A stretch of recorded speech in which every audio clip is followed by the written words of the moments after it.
Hello friends, welcome back to my channel. कैसे हैं आप सब? आशा करती हूँ अच्छे होंगे। मैं सुमन आप सभी का स्वागत करती हूँ अपने एक और न्यू वीडियो में। तो देखिए फ्रेंड्स, अभी सुबह का समय है, मैं बना रही हूँ नाश्ता। तो अपना जो वीडियो है मैं सुबह से ही स्टार्ट कर रही हूँ। तो ये जो नाश्ता बहुत स्पेशल है, क्योंकि ये मैं बना रही हूँ चावल के आटे से और बहुत हेल्दी होता है। इसमें आलू डाला हुआ है, मैश करके उबाल के उसके बाद मैं डाली हूँ। इसके साथ साथ में मैं जमाइन, मंगरेला, नमक सब मिक्स करती हूँ और इसे अब मैं बनाऊँगी। जैसे हम लोग चीला बनाते हैं या तो छिलका बनाते हैं, बस उसी तरह से इसे बनाया जाता है। बहुत टेस्टी लगता है और एकदम सॉफ्ट बन के रेडी होता है। साथ में इसको खा सकते हैं आप चटनी के साथ में, चाहे टमाटर का चटनी हो या तो बादाम का चटनी हो। तो देखिए फ्रेंड्स, मेरे घर में ना ही धनिया पत्ता था, ना ही टमाटर, ना ही बादाम, तो मैं बना ली थी चना दाल का चटनी। देखिए बहुत टेस्टी बन के तैयार हुआ था ये चटनी भी। और ये जो चीला आपको दिख रहा बहुत सॉफ्ट बन के रेडी हुआ था। तो सुबह सुबह अगर ऐसा नाश्ता मिल जाए तो मज़ा ही आ जाए। तो चलिए फ्रेंड्स, ये तो था खाने पीने की बात, जो कि होते ही रहता है। अब चलिए अपना काम पे ध्यान देते हैं और काम कर लेते हैं फटाफट। सुबह का नाश्ता करने के बाद फिर मैं आ गई थी अपना काम करने के लिए। देख ले रही हूँ कि क्या कपड़ा आज सिलाई करना है, किसका अस्तर लाना है। क्योंकि अगर आप पहले ही सब चेक कर लेंगे तो क्या होगा ना कि सब एक जगह जमा हो जाएगा। तो फिर जब सिलाई करने में बैठती हूँ तो कोई भी टेंशन नहीं होता, सब चीज़ हमारे साथ मतलब हमारे पास होते हैं। तो ये जो ग्रीन कलर का आपको साड़ी दिख रहा है, इसका बनाना है गाउन, जो कि मैं आप लोग के साथ शेयर करूँगी कि किस तरह का कैसा डिज़ाइन का मैं बना रही हूँ। फिलहाल तो इसे मैं निकाल ली हूँ और अभी तक मैं भी नहीं देखी हूँ कि इसका क्या डिज़ाइन क्या है, कितना अस्तर लगने वाला है। तो मैं वही चेक कर रही हूँ। तो ये जो आंचल है इसका बॉडी बनाऊँगी, बाकी का पार्ट्स का नीचे का सोच रही हूँ अम्ब्रेला कट में इसे बना के तैयार करूँगी। तो जब भी मैं बनाऊँगी आप लोगों के साथ शेयर करूँगी। तो चलिए फ्रेंड्स, फटाफट इसे कर लेते हैं। और आज कुछ ऐसे ट्रिक्स बताने वाली हूँ जिससे कि आप अपना बुटीक को ऊंचाइयों तक ले जा सकते हैं। मतलब छोटे से काम में आप बड़े में बदल सकते हैं, छोटा सा काम को बड़ा बिजनेस बना सकते हैं। तो फ्रेंड्स, ऐसा होता है ना कि आप बुटीक स्टार्ट किए हैं या तो होम बुटीक स्टार्ट किए हैं, कुछ दिन तो वो ठीक ठाक से चलता है, लेकिन कुछ दिनों के बाद वो बंद हो जाता है या तो फिर आपको बंद करना पड़ जाता है। क्यों बंद करना पड़ जाता है? क्योंकि आपके पास कस्टमर नहीं आते हैं, या तो फिर आप कहीं मार्केट में खोल के रखे हैं अपना बुटीक। तो बुटीक का चार्ज हमें देना पड़ता है, लेकिन आपके पास अगर कस्टमर नहीं आ रहे हैं तो आपको पैसे नहीं मिल रहे हैं। पैसे नहीं मिल रहे हैं तो फिर आप जो रेंट पर अपना दुकान लिए हैं उसको कहाँ से पैसे देंगे? तो ऐसा क्यों होता है, ऐसा सिचुएशन क्यों आता है कि हमें अपना बुटीक बंद करना पड़ जाता है? तो मैं ऐसे से आपको ट्रिक बताऊंगी जिससे कि आपको अपना बुटीक बंद करने का नौबत नहीं आएगा। घर में भी बहुत सारे कस्टमर आएंगे और आपसे कपड़े सिलवाएंगे। तो सबसे पहली बात, हम तो दुकान खोल के बैठ जाते हैं, अपना बुटीक खोल के बैठ जाते हैं या तो होम बुटीक खोल देते हैं। लेकिन क्या होता है ना कि हम अपना चार्ज को कम रखते हैं पहले। तो फिर हम सोचते हैं कि अभी तो चार्ज कम है, फिर उसे हम बढ़ाएं कैसे? थोड़ा सा होता है ना, हिचकिचाहट होता है कि अभी हम ले रहे थे इतने पैसे, फिर बढ़ा के कैसे ले। थोड़ा सा डर लगता है, पता नहीं कस्टमर आएंगे कि नहीं आएंगे। तो फ्रेंड्स, मतलब कि हम ये बताना चाह रही हूँ कि आप कब अपना जो पैसा है वो बढ़ा सकते हैं, अपना रेट बढ़ा सकते हैं, अपना ब्लाउज का, अपना साड़ी का फॉल्स लगाने का या तो सूट का। तो मेरे पास है ना कस्टमर, अभी एक दिन पहले ही एक ठो आई थी सूट सिलवाने के लिए। एक ठो लड़की आई थी, उन्होंने बोला था कि मुझे सुबह दी थी, बोली थी हमको शाम तक ये सूट सिल के चाहिए। तो क्या हुआ ना कि उनको मतलब कि अर्जेंट था सूट लेना और हमसे सिलवाना। और कहीं भी मार्केट में आप जाइएगा तो आपको एक दिन में तो कोई भी सिल के नहीं देने वाला है सूट वगैरह या तो ब्लाउज भी। तो मैं बोली ठीक है, मैं तो सिल दूंगी, लेकिन हाँ इसका चार्ज मैं 10-20 रुपये ज़्यादा लूँगी। तो उन्होंने बोला अच्छा चलिए ठीक है, आप ले लीजिएगा। तो ऐसे ही होता है फ्रेंड्स कि अगर उनको अर्जेंट है और आप उस समय अपना रेट बढ़ा रहे हैं तो वो आपको ज़रूर बढ़ा के देंगे पैसे, क्योंकि उनको ज़रूरी है। दूसरी बात है कि दूसरा कब हम बढ़ाएं? तो दूसरा वक्त ये है जब कि आपके पास बहुत सारे कस्टमर आए हुए हैं, या तो पर्व त्यौहार का दिन है, जैसे कि दिवाली हो गया, दुर्गा पूजा हो गया। उस समय सभी दुकानों में बहुत ही भीड़ रहता है, बहुत ज़्यादा भीड़ रहता है। तो मार्केट में भी जो बुटीक खोल के रखे हैं वो भी यही ट्रिक अपनाते हैं। जब भी मतलब कि भीड़ भड़ाका ज़्यादा रहता है या तो त्यौहार वगैरह रहता है, तो उस समय वो 5-10 रुपये बढ़ा देते हैं अपने कस्टमर का रेट। ब्लाउज को या तो सूट हो सभी का रेट बढ़ा के बोलते हैं, तो उन्हें बढ़ा के मिल भी जाते हैं पैसे, क्योंकि उस समय ज़रूरी रहता है सिलाने वालों को भी, वो बढ़ा के 5-10 रुपये दे देते हैं। वो सोचते हैं कि चलो ठीक है 5-10 रुपये ज़्यादा ले रहे हैं लेकिन टाइम पर मुझे कपड़े मिल जाएंगे।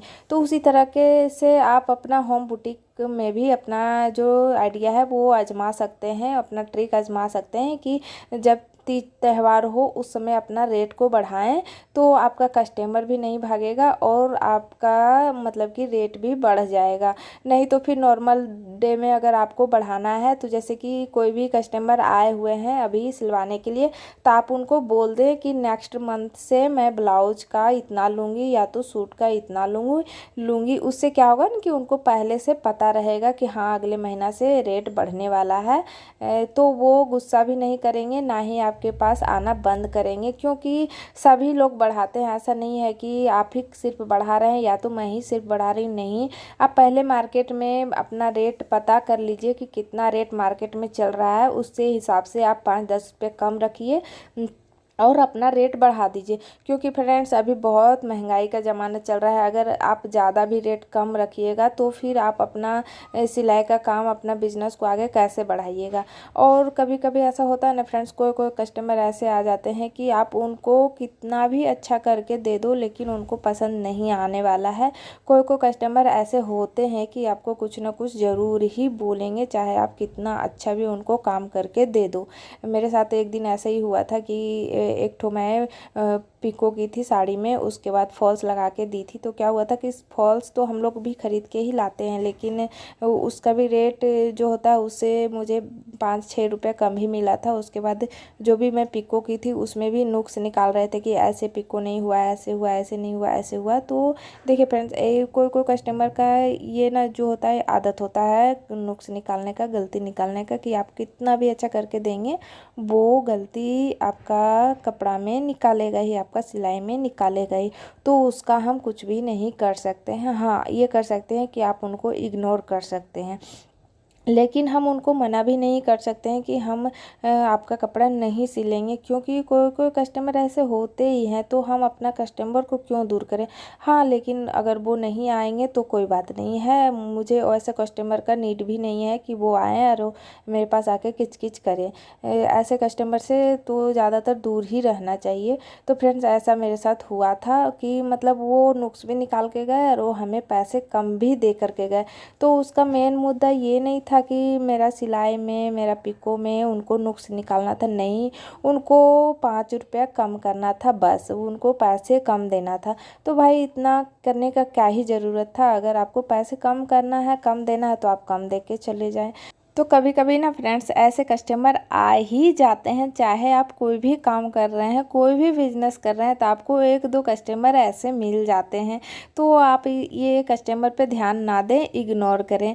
हम महिलाओं में क्या होता है ना फ्रेंड्स कि हमें कोई कुछ बोल देता है ना, तो हमारे दिमाग में जो होता है वो चलते रहता है, मतलब जल्दी हमारे दिमाग से वो चीज़ नहीं जाता है। अगर कोई कुछ बोल दिया है तो हम उसे सोचते रहते हैं कि हाँ सही में हमसे गलती हो गया होगा, इसीलिए मुझे बोल रहे होंगे, तो हम अपने आप पर ही ले लेते हैं। लेकिन ऐसा नहीं करना है। कभी कभी ऐसा होता है कि कोई कोई कस्टमर को आप कितना अच्छा भी करके देंगे लेकिन वो आपको नुक्स निकाल के दे ही देंगे। तो हमें उससे क्या करना है, हमें उससे सीखना है। मतलब कि आप उससे सीखिए कि वो आपको गलती बता रहे हैं, तो उससे सीखिए कि हाँ ये हम गलती किए हैं, तो इसे अगला बार हम इसे सही करेंगे। उसे आप पॉजिटिव में ले लीजिए, नेगेटिव में नहीं लेना है कि हमें कस्टमर ने 2 शब्द बोल दिए या कुछ बोल दिए, नहीं, हम उसे अच्छे में लेंगे भाई कि हाँ हम गलती किए हैं तो मुझे उन्होंने सिखाया है। फिलहाल देखिए फ्रेंड्स, मेरा कटिंग भी हो गया है अच्छे से आप लोगों से बात करते करते, और अभी मैं इसे सिलाई करूँगी। तो चलिए फ्रेंड्स, मुझे भी ना ज़्यादा टाइम नहीं मिल पाता है, दिन भर में बहुत सारे काम होते हैं, उसको करके ही मैं सिलाई का काम करती हूँ। और आज ना मेरे आँख में पता नहीं क्या हो गया, बहुत दर्द दे रहा है और साथ में खुजली भी दे रहा था, तो मैं अच्छे से काम नहीं कर पा रही हूँ। बार बार मेरा जो हाथ है वो मेरे आँख पे ही जा रहा था। तो कोई बात नहीं, कभी कभी ऐसा होता है, पता नहीं, लगता है मार्केट वगैरह गई थी तो कुछ कीड़ा वगैरह काट लिया होगा, उसी से प्रॉब्लम हो रहा है मुझे। और फ्रेंड्स आज ना मेरे बच्चों लोग गुल्लक फोड़ने के लिए बहुत जिद कर रहे हैं कि मम्मी फोड़ेंगे फोड़ेंगे। तो मैं बोली कि चलो ठीक है फोड़ लो। तो आप लोगों को भी मैं दिखाऊंगी। अभी ज़्यादा उसमें पैसे जमा नहीं हुआ है, लेकिन बच्चे लोग बोल रहे हैं उसे फोड़ेंगे तो वो लोग फोड़ ही लेगा। तो चलिए आप लोग को भी मैं दिखाती हूँ कि उसमें से क्या निकलने वाला है। फ्रेंड्स उसमें ना जब भी मेरे कस्टमर कोई भी आते हैं पैसे देते हैं तो 10-20 रुपये जो भी एक्स्ट्रा, जैसे कि 120 रुपये मिला है तो उसमें से 20 रुपये मैं दे देती हूँ बच्चों लोग की, लो तुम लोग रख लो।